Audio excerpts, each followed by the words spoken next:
Sports now पे बहुत बहुत स्वागत है आपका। और बात करेंगे भाई, क्रिकेट में ऐसी ऐसी घटनाएं आपको देखने को मिलती हैं जिस पे विश्वास करना थोड़ा सा मुश्किल होता है, क्योंकि 2023 में हमने देखा एंजेलो मैथ्यूज के साथ उनको टाइम आउट दिया गया बांग्लादेश की तरफ से। शाकिब अल हसन उसकी वजह से बहुत ज्यादा ट्रोल भी हुए, क्योंकि वो एक वाकया ऐसा था वर्ल्ड कप में जिसमें आपकी श्रीलंका टीम हो या फिर बांग्लादेश टीम हो, दोनों ही लाइमलाइट में रही।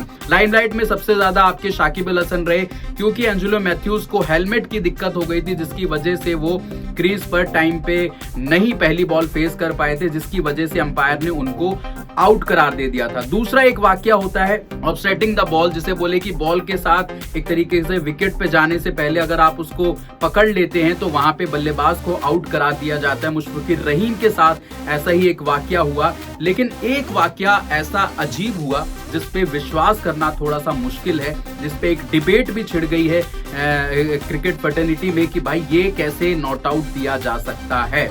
आप ये तस्वीर देख रहे हैं, इस तस्वीर में आपको दिख रहा होगा कि जो मिडल स्टंप है, मतलब मिडल के जो स्टंप है वो एकदम अलग हो गया, हालांकि पिच से वो उखड़ा नहीं है। और उसके अलावा आपकी जो दोनों बेल्स हैं वो स्टंप के ऊपर रखी हुई हैं। यानी कि ये है कि बॉलर ने गेंदबाजी से वो डंडा तो उड़ा दिया, लेकिन आपकी बेल्स हैं वो गिरी नहीं जमीन पे। आपको बता दें ऑस्ट्रेलिया में एक 3rd ग्रेड का जो टूर्नामेंट चल रहा था उसमें ये वाकया हुआ, और इस दौरान हुआ ये कि एक बल्लेबाज मिडल स्टंप उखड़ जाने के बाद नॉट आउट करार दिया गया।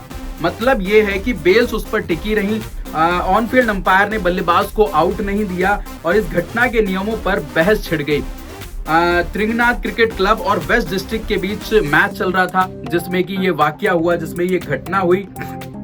जो गेंदबाज थे एंडी रेनॉल्ड्स गेंदबाज थे, जिन्होंने गेंदबाजी करते हुए बल्लेबाज को क्लीन बोल्ड कर दिया। इसके बाद टीम के साथियों ने जैसे बोले कि बहुत ज्यादा हो हल्ला किया, जश्न भी मनाया, और बल्लेबाज आपके पवेलियन लौट रहे थे।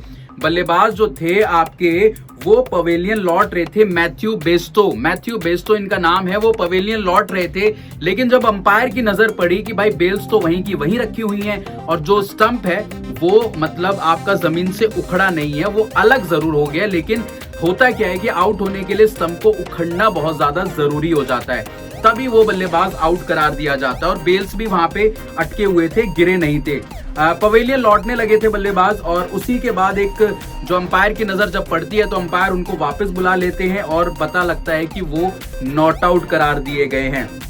इसके बाद वो क्रीज पर आते हैं, अंपायरों के बीच काफी देर तक बात चलती है, और बेस्टो को नियमों के अंतर्गत उनको नॉट आउट करार दिया जाता है, जिसकी वजह से जो आपकी दूसरी साइड की टीम थी वो बहुत ज्यादा नाखुश दिखी। नियम क्या कहता है अब ये जान लेते हैं।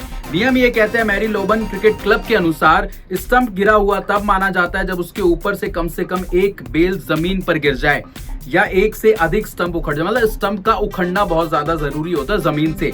इसके बारे में नियम 29.22 में बताया गया, मतलब जो क्रिकेट की बुक है एमसीसी की, उसमें बताया गया इस नियम के बारे में कि बेल्स गिरना बहुत ज्यादा जरूरी होता है, और अगर आप आउट करेंगे तो जो विकेट होती है उसको जमीन से उखाड़ना बहुत ज्यादा जरूरी होता है। और जो दूसरी वेस्ट डिस्ट्रिक्ट के जो कप्तान थे सैम वाइटमैन, वो उस वाकये के बाद बहुत ज्यादा नाखुश नजर आए। उन्होंने बोला कि मैंने ऐसा पहले कभी नहीं देखा, ऐसा होते हुए कुछ समय हम सभी विकेट को लेकर खुश थे। हम बल्लेबाज के पास आने से, हम बल्लेबाज के वापस आने से खुश नहीं थे। कुछ ही समय बाद हमने उनको आउट किया और फिर हमने दोबारा से जश्न मनाया। तो ऐसी अजीब गरीब घटनाएं क्रिकेट के मैदान पर होती रहती हैं, और स्पोर्ट्स नाउ को आपने सब्सक्राइब नहीं किया है तो सब्सक्राइब जरूर करें। फिलहाल चलते हैं, जय हिंद, जय भारत।